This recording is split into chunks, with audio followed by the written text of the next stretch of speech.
एक रिक्शा चालक राशिद परेशान होकर सड़क किनारे सवारी का इंतजार कर रहा था।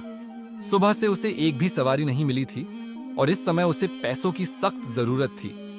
वह अपनी सोच में डूबा हुआ था कि तभी काले बुर्के में एक औरत तेजी से उसके रिक्शे के पास आई।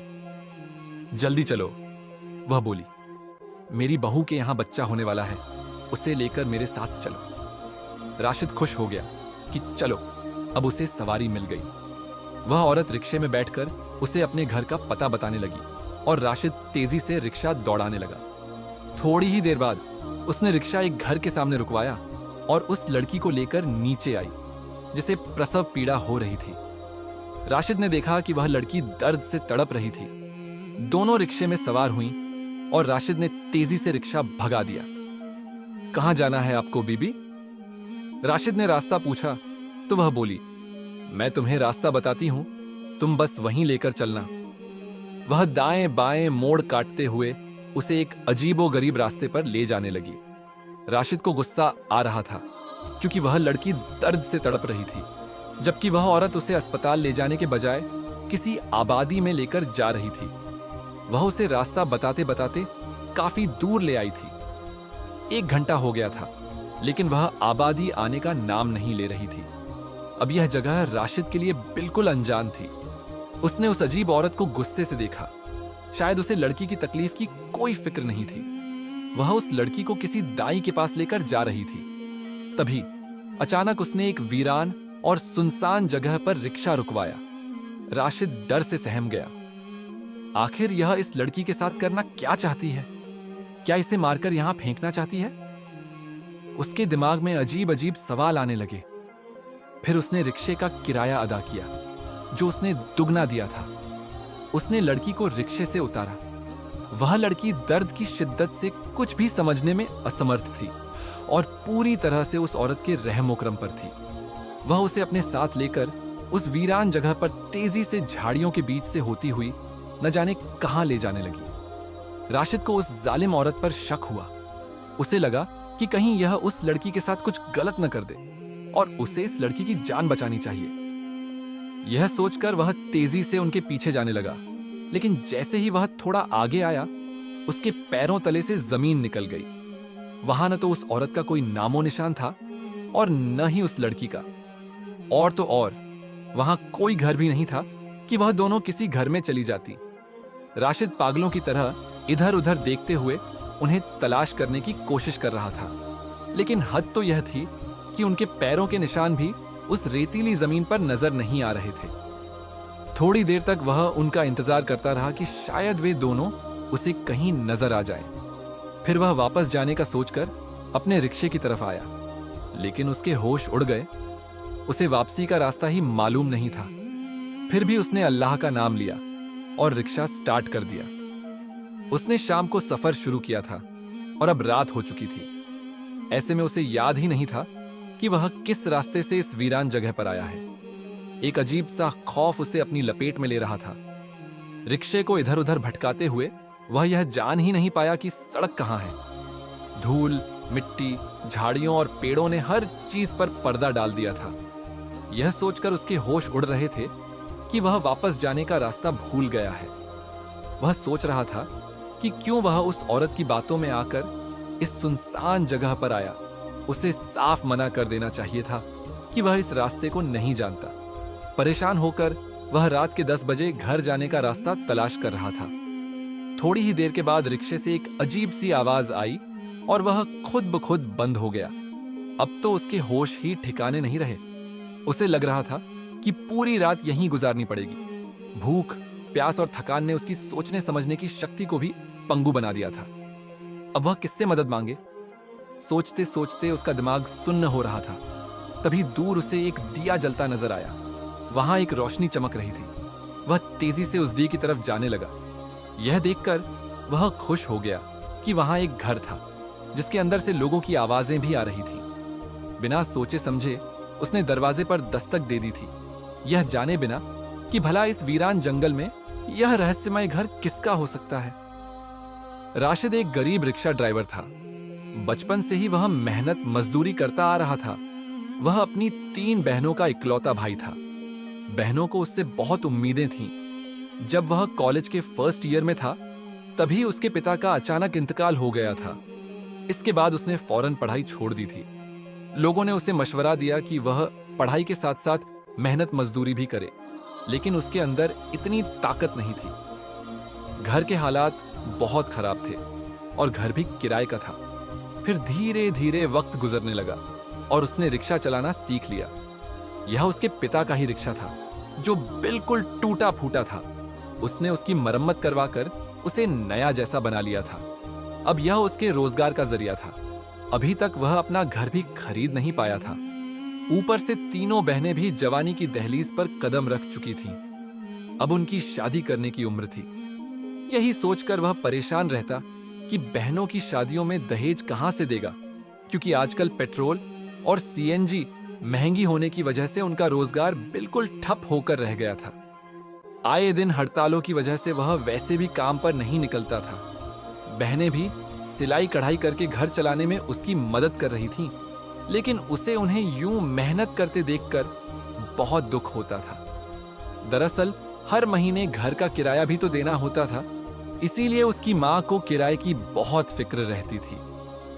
राशिद सारी जिंदगी किराए के घर में गुजारना नहीं चाहता था। उसकी आंखों में भी अपनी जिंदगी बदलने के ख्वाब थे। उसे ऐसा लगता था जैसे उसके ख्वाब कभी पूरे नहीं होंगे। लेकिन आज वह अजीब मुसीबत में फंस गया था, उस पागल औरत की वजह से। न जाने उसने उस लड़की के साथ क्या किया था। वे दोनों उस वीराने में जाकर गायब हो गई थीं और उसे भी वहां भटकता छोड़ दिया था। शुक्र था कि उसे यह घर नजर आया और उसने उसकी तरफ कदम बढ़ाए। अब वह यहां इस परिवार से मदद मांगना चाहता था। तभी उसने दरवाजे पर दस्तक दी। दरवाजा खोलने वाली एक बेहद खूबसूरत लड़की थी। उसकी खूबसूरती को देखकर राशिद हैरान रह गया। ऐसा लग रहा था जैसे इस वीरान जंगल में कोई परी रास्ता भूलकर यहां आ गई हो। वह घबराकर उसे कहने लगा, मुझे आपकी मदद चाहिए। दरअसल मेरा रिक्शा खराब हो गया है और मैं रास्ता भी भटक गया हूं। क्या एक रात मैं इस घर में गुजार सकता हूं? तभी उसने अंदर मुंह करके किसी को जोर जोर से आवाज लगाई, अब्बा, यह देखो कौन आया है। वह जितनी खूबसूरत थी, उसकी आवाज उतनी ही भयानक और भारी थी। आवाज सुनकर तो राशिद के डर के मारे रोंगटे खड़े हो गए। वह मंजर से हट गई। तभी एक बूढ़ा आदमी अजीब सी चाल से उसके सामने आया। उसका लिबास देखकर राशिद चौंक गया। उसकी टांग में साफ लड़खड़ाहट थी। शायद वह एक टांग से लंगड़ा था। उसने सर से पांव तक राशिद को देखा, फिर अंदर आने का इशारा किया। लेकिन अंदर ढेर सारे लोगों को देखकर उसका आत्मविश्वास टूटने लगा। पास ही एक पलंग पर एक बुढ़िया बैठी बड़े गौर से उसे देख रही थी, जबकि एक औरत बड़ी सी हांडी में कुछ पकाने में लगी थी। उसकी अजीबोगरीब खुशबू पूरे घर में फैली हुई थी। वे सब लोग शायद खाने के इंतजार में बैठे थे। राशिद भी सिर झुकाकर एक कोने में बैठ गया। कहां से आए हो तुम? उस बूढ़े ने उससे सवाल किया तो राशिद कहने लगा, मैं यहां से थोड़ी दूर उस आबादी में रहता हूं जो शहर में है, लेकिन आज एक ऐसी सवारी मिली जो मुझे इस वीराने में ले आई। मैं आज से पहले कभी इस रास्ते पर नहीं आया, इसीलिए वापसी पर रास्ता भटक गया था। बूढ़ा सिर हिलाने लगा। तभी उस औरत ने ऐलान किया कि खाना पककर तैयार हो गया है। वे सब नीचे जमीन पर बैठकर खाना खाने लगे। तभी वह लड़की कहने लगी, आओ तुम भी खाना खा लो। उसकी आवाज बड़ी अजीबोगरीब और कर्कश थी, लेकिन आंखों में मेहरबानी की चमक थी। जैसे ही राशिद की नजर थाली में मौजूद खाने पर गई तो उसे अजीब सा एहसास हुआ। वह खाना ऐसा था कि उसने अपनी जिंदगी में ऐसी डिश कभी नहीं देखी थी, लेकिन फिर भी वह उनका दिल रखने के लिए उनके साथ खाने में शरीक हो गया। खाने से फारिग होने के बाद उसने हाथ धोए और वह उस बूढ़े आदमी के साथ ही बैठ गया। ऐसा लग रहा था जैसे यह सारी रात जागते रहते हों। बड़ा अजीबोगरीब सा घर था। घर का कुछ हिस्सा टूटा फूटा था, लेकिन फिर भी यह बड़ा सा परिवार इस घर में आराम से रह रहा था। राशिद को झिझकते हुए उस बूढ़े से पूछने लगा, आप लोग यहां इस सुनसान इलाके में क्यों रहते हैं? मतलब आपकी जरूरतें कैसे पूरी होती हैं? उसने अपने दिल में आया सवाल पूछ लिया। बूढ़ा ठंडी सांस भरते हुए कहने लगा, यहां हम सुकून से रहते हैं, हर परेशानी से बेफिक्र। और देखो, फिर मेरा परिवार इतना बड़ा है। अगर इसे लेकर मैं तुम्हारे शहरी इलाके में जाऊंगा तो भला हमारे इतने बड़े परिवार को कौन घर किराए पर देगा? वे सब राशिद के इर्द गिर्द आकर बैठ गए थे। वह उनकी नजरों से बुरी तरह घबरा रहा था। ये सब मुझे ऐसे क्यों देख रहे हैं? ऐसे जैसे मेरे सर पर सींग हो या फिर मैं किसी दूसरी दुनिया की मखलूक हूं। अभी वह उस बूढ़े से बातें ही कर रहा था कि अचानक उसके कानों में किसी नवजात बच्चे के रोने की आवाज आई। वह हैरान रह गया। इस घर में शायद कोई छोटा बच्चा भी है। वह इधर उधर देखते हुए कहने लगा तो बूढ़ा लापरवाही से कहने लगा, घबराओ मत, मेरी बीवी एक दाई है, वह औरतों के बच्चे पैदा करवाती है। अब राशिद को कुछ घबराहट सी हुई, क्योंकि इस वीराने में भला कौन उसके पास आएगा? इतनी दूर आते आते तो शायद रास्ते में ही बच्चा इस दुनिया में जन्म ले ले। लेकिन अचानक ही उसके दिमाग में एक विचार आया। शायद वह औरत अपनी बहू को यहीं पर लेकर आई थी, क्योंकि उसके यहां भी तो बच्चा होने वाला था। इसका मतलब है कि वह वापस भी चली गई, लेकिन वापस कैसे गई होगी? इतनी दूर से बगैर किसी सवारी के आना जाना नामुमकिन है। वह अजीब सी उलझन में फंस गया था। तभी बूढ़े ने जैसे उसका दिमाग पढ़ लिया। फिर वह उसे देखते हुए कहने लगा, देखो, यहां पर अक्सर रात को ही वे औरतें आती हैं जिनके यहां बच्चा पैदा होने वाला हो। इस घर में जैसे ही बच्चा पैदा होता है, औरत वापस अपने ठिकाने पर लौट जाती है। उनकी बात सुनकर राशिद ने सिर हिला दिया था। फिर वह कहने लगा, आप लोगों का गुजारा कैसे होता है? मतलब यह कि क्या आपके बच्चे शहर में कमाने जाते हैं? यह सुनकर बूढ़ा अजीब अंदाज में मुस्कुराया और कहने लगा, अरे नहीं नहीं, हमारे पास इतनी दौलत है कि हम 7 पुश्तें बैठकर खा सकते हैं। राशिद उसकी बात पर हैरान रह गया था। हालांकि घर बार और हुलिये से वे इतने अमीर नहीं लग रहे थे, लेकिन अचानक ही वह बूढ़ा रोने लगा। सारे उसके इर्द गिर्द जमा हो गए। राशिद भी उसे रोते देखकर घबरा गया। हालांकि उसने तो उसे कोई ऐसी अजीब बात कही भी नहीं थी। तभी सामने खड़ी वह नौजवान खूबसूरत लड़की उस बूढ़े से कहने लगी, क्यों रोते हैं? आज फिर आपको उसकी याद आ गई। बूढ़ा कहने लगा, न जाने वह कहां भटकती फिर रही है। एक ही तो मेरी बेटी थी, वह भी मुझसे जुदा हो गई। तभी वह अपनी बहू के कान में फुसफुसाते हुए कुछ कहने लगा। बहू कहने लगी, आप उससे बात कर लें, अगर यह हमारा काम कर देगा तो इससे बहुत फायदा होगा। यह कहकर वह अंदर चली गई। धीरे धीरे वहां खड़े सारे लोग एक एक करके अंदर चले गए, जबकि उसके सामने वह बूढ़ा आदमी ही बैठा रह गया था। राशिद अजीब उलझन भरी नजरों से उसे देख रहा था कि आखिर वे क्या बात कर रहे हैं। उसे बूढ़े का रोना भी समझ में नहीं आया था। सबके जाने के बाद वह फुसफुसाते हुए उसे कहने लगा, तुम मेरा एक काम करोगे, रिक्शे वाले? जी आप बताइए। राशिद बड़ी इज्जत और सम्मान से उनसे बात कर रहा था। वह उसे कुछ पल खामोशी से देखता रहा, फिर कहने लगा, जिस शहर से तुम आए हो वहां पर मेरी एक बेटी है जो मुझसे नाराज होकर वहां चली गई थी। बस मैं उसी की याद में रो रहा था। तुम मेरी बेटी को मेरा एक पैगाम दे देना और छोटा सा एक तोहफा भी। अगर वह इस पैगाम को सुनकर मुझसे मिलने आ गई तो तुम नहीं जानते कि मेरा दिल कितना खुश होगा। इस बुढ़ापे में मुझे बहुत बड़ी खुशी मिल जाएगी। राशिद हैरान होकर कहने लगा, लेकिन इतने बड़े शहर में आपकी बेटी को तलाश करना मेरे लिए बहुत मुश्किल है। आप मुझे उसकी कोई निशानी, उसका कोई पता वगैरह है आपके पास? तभी बूढ़े ने अजीब सी जुबान में कुछ अल्फाज उसे कागज पर लिख कर दी, जिन्हें राशिद बिल्कुल समझ नहीं पाया था।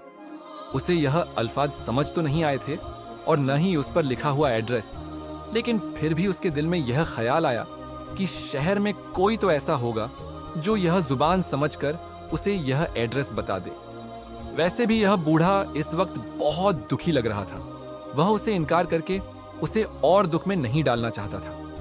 तभी बूढ़े ने अपनी दूसरी बेटी को आवाज दी और कहने लगा, वह तोहफा भी लेकर आ जो मैंने उसके लिए काफी सालों से संभाल कर रखा हुआ है। बेटी उसकी एक आवाज पर ही एक लाल रंग का डिब्बा लेकर आ गई। बूढ़े ने उसे वह डिब्बा दिया और फिर कहने लगा, यह डिब्बा और पता मैंने तुम्हें दे दिया है। जैसे ही तुम्हें वह इस शहर में मिले तुम यह उसके हवाले कर देना। राशिद ने उस बूढ़े से वादा कर लिया था कि वह उसका पैगाम उसकी बेटी तक जरूर पहुंचा देगा। वह हैरान था कि इतना बड़ा परिवार होने के बावजूद वह बूढ़ा खुश नहीं था। शायद वह बेटी उसकी बहुत लाडली थी। उसे उसका दुख अपने दिल पर महसूस होने लगा। उसने फैसला कर लिया था कि वह जैसे ही शहर जाएगा तो उसकी बेटी को तलाश करने की जरूर कोशिश करेगा। अब वह इस चांदनी रात में बाहर ही चारपाई पर लेट गया था। आंखों पर बाजू रखे वह अपने घर के बारे में सोचने लगा। अम्मा और बहनें कितनी परेशान होंगी कि अभी तक राशिद आया ही नहीं। वह आज से पहले कभी पूरी रात घर से बाहर नहीं रहा था। फिर जैसे जैसे रात गुजरने लगी, मंजर उसकी आंखों के सामने से धुंधलाने लगे क्योंकि उसे नींद आ रही थी। फिर वह जैसे गहरी नींद सो गया। दिन भर का थका हारा रहा था।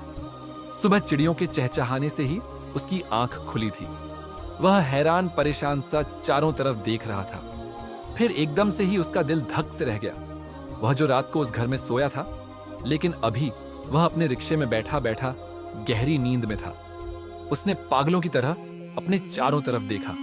यह एक वीरान रास्ता था जहां पर सिर्फ वह अकेला अपने रिक्शे में बैठा था।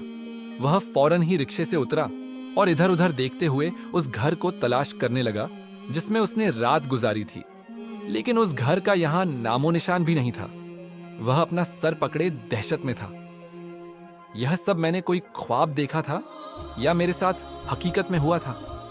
उसे वह बूढ़ा और उसका पूरा परिवार अच्छी तरह याद था, साथ ही उसका वह पैगाम भी जो उसने उसे अपनी बेटी के नाम पर दिया था। लेकिन फिर उसे ख्याल आया कि जरूर उसने कोई बहुत गहरा ख्वाब देखा है जिसकी वजह से उसका दिमाग अभी तक भारी है। सर झटकते हुए वह वापस रिक्शा स्टार्ट करने की कोशिश करने लगा। अचानक ही उसे याद आया कि रिक्शा तो रात को ही खराब हो गया था।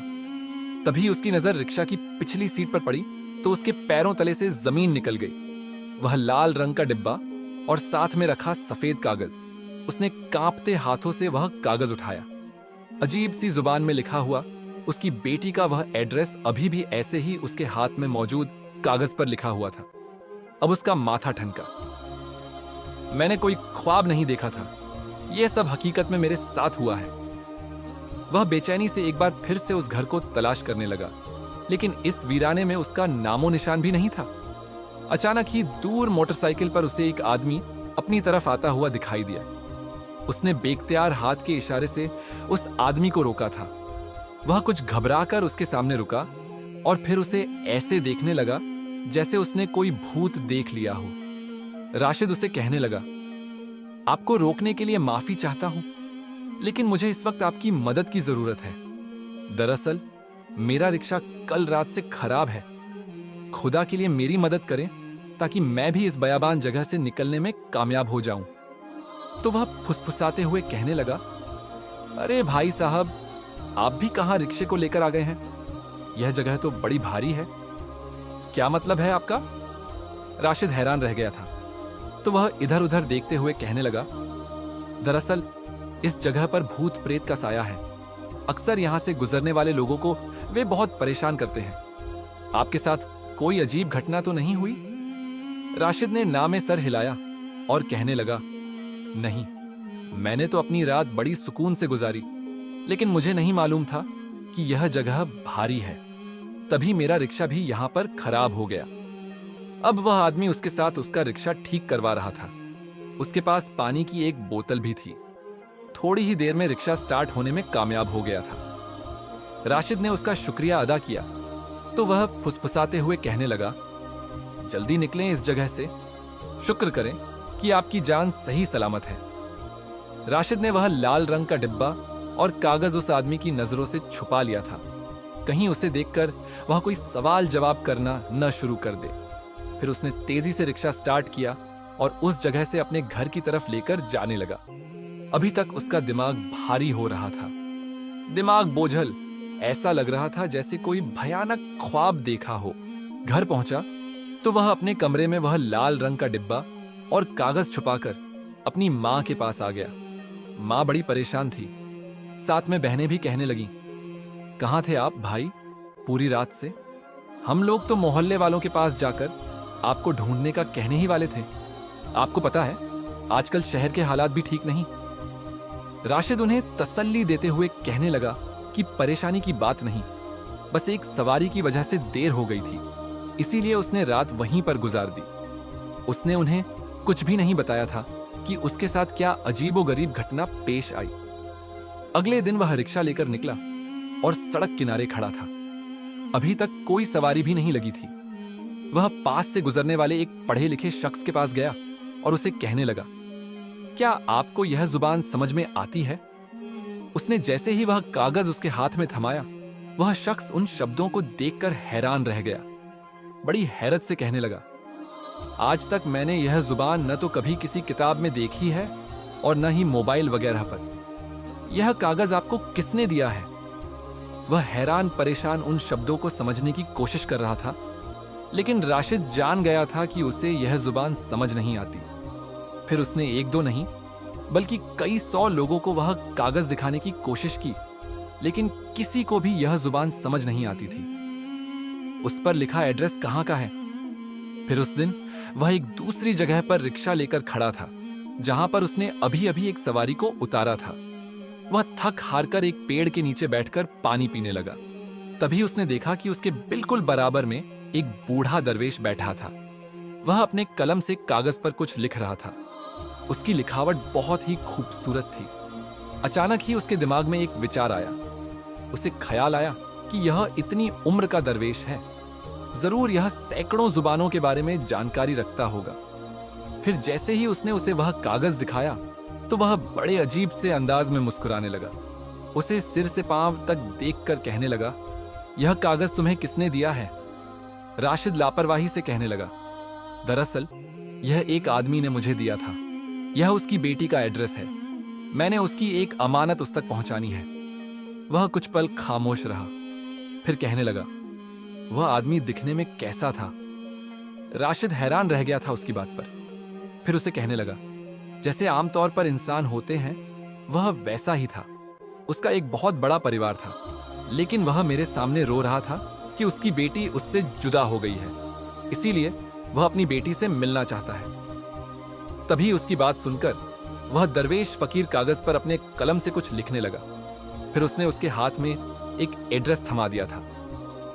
यह लो, यह एड्रेस उसी जुबान में लिखा हुआ था जिसे मैं समझ गया हूं, लेकिन तुम्हारी समझ के लिए मैंने तुम्हारी जुबान में यह एड्रेस लिख दिया है। राशिद ने उस दरवेश का शुक्रिया अदा किया। कागज पर लिखा हुआ वह एड्रेस बड़ा ही अजीबोगरीब था। न जाने यह किस जगह का एड्रेस था।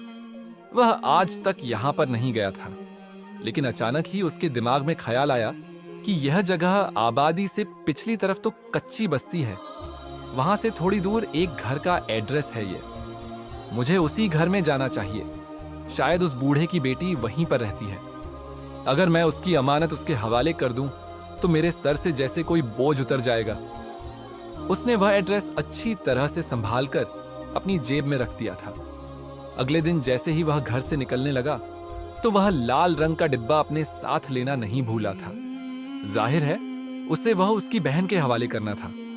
खाली हाथ जाने का कोई फायदा नहीं था। फिर उसने अपनी जेब में लिखा हुआ वह कागज निकाला जिस पर एड्रेस लिखा था। उसे अच्छी तरह पढ़कर जेब में रखा और फिर रिक्शा लेकर निकल खड़ा हुआ। आज पहली सवारी हाथ लगी तो बहुत खुशी हुई। वह सुबह सुबह ही दुआ करता था कि जल्दी सवारी मिल जाए, फिर पूरा दिन अच्छा गुजरता था। उस सवारी को मंजिल तक पहुंचाने के बाद अब वह खाली था। वह सोचने लगा कि अब उसे उस एड्रेस पर जाना चाहिए। यही सोचकर उसने अपने इलाके से बहुत दूर उस कच्ची बस्ती की तरफ रिक्शा दौड़ाना शुरू किया। कच्ची बस्ती की तरफ आकर उसने एक सामने खड़े शख्स से उस घर के बारे में पूछा जो एड्रेस में लिखा हुआ था। जैसे ही उसने उससे उस घर के बारे में पूछा तो वह सिर से पांव तक उसे ऐसे देखने लगा जैसे उसने उसे किसी दुनिया के 8वें अजूबे के बारे में पूछ लिया हो। उसने हाथ के इशारे से उसे उस घर का एड्रेस समझाया और फिर उसके कान में फुसफुसाते हुए कहने लगा, ध्यान से जाना, मुझे समझ नहीं आ रही कि तुम्हें यह एड्रेस दिया किसने है। फिर उसने उसका शुक्रिया अदा किया और रिक्शा उस घर की तरफ दौड़ाना शुरू कर दिया। असर का वक्त होने वाला था, लेकिन जिस घर का पता इस कागज में दर्ज था अब वह उस घर के सामने खड़ा था। तभी उसने धीरे से उस घर के दरवाजे पर दस्तक दी। अंदर से कोई जवाब नहीं आया था। आसपास न तो कोई और घर था और न ही कोई इंसान खड़ा था जिससे वह पूछ सकता कि यहां पर कौन रहता है। दोबारा से उसने दरवाजे पर दस्तक दी। इत्तेफाक से बड़े से गेट का छोटा दरवाजा खुला हुआ था। दस्तक देने के बाद उसने यही बेहतर समझा और बेख्तियार वह अंदर चला आया। लेकिन अंदर आते ही उसके होश उड़ गए क्योंकि यहां कोई भी नहीं था। ऐसा लग रहा था जैसे यह घर खाली पड़ा है। वह अपने होश खोने लगा। आखिर उस बूढ़े की बेटी कहां रहती होगी? उसकी बेटी को ढूंढने के चक्कर में मैं तो जैसे पागल होने लगा था। तभी ऊपर कमरे से उसे अजीब सी आवाजें आने लगी। यकीनन ऊपरी मंजिल पर कोई रहता है। मुझे वहां जाकर देखना चाहिए। साथ ही साथ वह आवाज भी लगा रहा था, यहां पर कोई है, कोई रहता है या नहीं। लेकिन अंदर से कोई जवाब नहीं आया था। जब उसने दूसरी मंजिल पर हलचल सी महसूस की तो वह सीढ़ियों से ऊपर की मंजिल की तरफ चला आया। सारे कमरों के दरवाजे बंद पड़े थे, लेकिन एक कमरे का दरवाजा खुला था। जैसे ही उसने उस कमरे में झांक कर देखा, सामने ड्रेसिंग टेबल के पास एक लड़की बैठी थी जो बहुत ही खूबसूरत थी। लंबे बाल जमीन को छू रहे थे। आईने में उसका चेहरा साफ नहीं था क्योंकि उसके सारे बालों ने उसका चेहरा छुपा रखा था। उसने उलझन भरी नजरों से उसकी तरफ देखा और कहने लगा, मैं आपके लिए एक पैगाम लेकर आया हूं। क्या यह घर आपका ही है? उसने एकदम से ही पलट कर देखा और राशिद हैरत और खौफ से उछल पड़ा। उसकी सफेद आंखें उसके सामने थीं। सिर से पांव तक वह एक अजूबे की तरह लग रही थी। उसका पहनावा, उसके लंबे लंबे पैरों तक आते बाल, ऊपर से बिल्कुल सफेद आंखें, वह उसे लगातार देखे जा रही थी। तुम्हें यहां किसने भेजा है? जब उसने अपनी आवाज निकाली तो उसकी भारी आवाज सुनकर उसके होश उड़ गए थे। वह घबराए हुए लहजे में कहने लगा, मैं आपके वालिद साहब का पैगाम लेकर आया हूं। उन्होंने ही मुझे यहां का एड्रेस दिया था। वह आपसे मिलना चाहते हैं। उन्होंने आपके लिए एक तोहफा भी भिजवाया है। तभी वह गुस्से से पलटी और कहने लगी, वह तोहफा वापस ले जाओ। मुझे उनके तोहफे की जरूरत नहीं। मैं यहां बहुत खुश हूं। लेकिन राशिद ने जल्दी से वह लाल रंग का डिब्बा उसके सामने रख दिया और फिर बाहर आने लगा। तब पीछे से उसे उसके तेज तेज रोने की आवाज आई। उसकी आवाज सुनकर वह डर गया था। उसके दिल में ख्याल आया कि उसे जाकर देखना चाहिए कि आखिर वह लड़की रो क्यों रही है। फिर जैसे ही वह अंदर गया तो उसके पैरों तले से जमीन निकल गई क्योंकि वह लड़की कहीं भी नहीं थी, जबकि रोने की आवाजें लगातार उसके कानों में आ रही थीं। वह डर से सहमा हुआ उसे पूरे घर में तलाश कर रहा था, जबकि उसकी भयानक आवाजें उसके दिमाग पर हथौड़े की तरह बरस रही थी। कुछ मिनट तक वह ऐसे ही फिरता रहा। फिर उसे खौफ महसूस हुआ तो वह जल्दी से घर से बाहर निकल आया। तभी पास से गुजरते एक शख्स ने उसे सिर से पांव तक देखा था। क्या लेने गए थे आप इस घर में? उसने उससे ऐसे पूछताछ की जैसे वह कोई चोर या डाकू हो। राशिद घबराकर कहने लगा, वो मैं इस घर में रहने वाली लड़की से मिलने गया था, उसको उसके बाप का पैगाम देने। यह सुनकर वह जोर जोर से हंसा। फिर कहने लगा, किसे बेवकूफ बना रहे हो? इस घर में तो कोई भी नहीं रहता। यह घर तो पिछले 20 सालों से खाली पड़ा है। इस भूतिया घर में कोई भी शख्स जाने की गलती नहीं करता। यह सुनकर खौफ के मारे उसका रंग पीला पड़ गया। वह कुछ बोल न सका और रिक्शे में बैठकर तेजी से रिक्शा भगाने लगा। शुक्र था कि उसका दोबारा उस लड़की से सामना नहीं हुआ, वरना सच में ही उसकी डरावनी सूरत देखकर वह खौफ से पागल होने वाला था। अब उसने सोच लिया कि वे दोनों बाप बेटी पागल हैं और उनका वह पूरा परिवार भी। आखिर जब मैं सुबह सवेरे उठा तो वह उसका घर और पूरा परिवार कैसे गायब हो गया था और मैं रिक्शे में कैसे आकर बैठा। हालांकि मैंने तो उसके घर में रात गुजारी थी। न जाने उस लाल रंग के डिब्बे में ऐसा क्या होगा जिसे देखकर उस लड़की ने रोना शुरू कर दिया था। वह दोबारा अब उसके बारे में सोचना भी नहीं चाहता था, लेकिन उसे बार बार उसी के ख्याल आते थे। फिर उसने रिक्शा चलाने पर ध्यान देना शुरू कर दिया। एक दिन रात के 10 बजे वह सड़क किनारे खड़ा था। उस दिन उसकी सवारियां भी ज्यादा नहीं लगी थीं, इसीलिए वह बड़ा परेशान था। तभी दूर से उसने एक लड़की को देखा जो भागती हुई उसके रिक्शे के पास आ रही थी। रिक्शे वाले, ये तुम ही थे ना जो मेरे बाप का पैगाम लेकर आए थे? चलो, मुझे वहीं पर ले जाओ। वह जबरदस्ती उसके रिक्शे में बैठ चुकी थी। राशिद ने कुछ डरी हुई नजरों से उसकी तरफ देखा। वह लड़की उसे कोई आम इंसान नहीं बल्कि कुछ और ही लग रही थी। उसके लंबे बालों की चोटियां जमीन को छू रही थीं। दुपट्टे से चेहरा छुपाए वह उसे वहीं पर लेकर जाने को कह रही थी जहां वह एक बार जाने के बाद दोबारा जाना भी नहीं चाहता था। लेकिन न जाने क्यों उसे उस लड़की से बहुत ज्यादा डर लग रहा था। ऐसा लग रहा था कि जैसे अगर उसने उसे मना कर दिया तो यह उसके साथ कुछ गलत ना कर दे, कहीं यह उसे मार न डाले। इसीलिए खामोशी से उसने रिक्शा स्टार्ट कर दिया। हालांकि वह रास्ता अब उसे सही से याद भी नहीं था, लेकिन फिर भी अंदाजे से उसने उसी तरफ जाना शुरू किया जहां पर उस दिन वह औरत अपनी गर्भवती बहू के साथ उसे लेकर गई थी। लेकिन जैसे ही वह उस वीरान रास्ते पर रिक्शा डालने लगा, अचानक ही वह रुक गया, क्योंकि आगे जाने का रास्ता वह भूल चुका था। तभी पीछे बैठी वह लड़की कहने लगी, दाएं तरफ मोड़ लो। उसकी बात पर वह चौंक गया। जाहिर है वह उसके बाप का घर था। उसे अच्छी तरह याद होगा कि उसे कहां जाना है। फिर उसने उसके बताए हुए रास्ते पर रिक्शा चलाना शुरू कर दिया। जैसे ही रात के 12 बजे वह ठीक उस मकान के सामने पहुंच गया था। अब उसे डर भी लग रहा था कि उस दिन की तरह उसके साथ वह सब घटना दोबारा पेश आएगी और सुबह सवेरे आंख खुलेगी तो यह सब गायब हो जाएगा। वह अजीब सी उलझन में फंसा बाहर ही खड़ा रहा, जबकि वह लड़की भागती हुई अंदर चली गई। अंदर से रोने की आवाजें आईं। उसने दरवाजे से झांक कर देखा। सब उस लड़की को घेरे हुए खड़े थे। सब उसे गले लगा रहे थे, जबकि वह लड़की भी अपनों से मिलकर रो रही थी। तभी वह बूढ़ा आदमी एकदम से ही पलटा और उसने उसे दरवाजे के पीछे खड़ा हुआ देख लिया था। हाथ के इशारे से वह उसे अपने पास बुला रहा था, जबकि वह अंदर जाना नहीं चाहता था क्योंकि उसे उनसे बहुत डर लग रहा था। लेकिन फिर भी उसकी बात मानना भी जरूरी था, इसीलिए वह उनके सामने चला गया। फिर वह बूढ़ा आदमी उन सब के सामने कहने लगा, इसी की वजह से आज जुलेखा हमारे पास आई है। राशिद ने देखा कि वह लड़की, जो बड़ी अजीबो गरीब थी,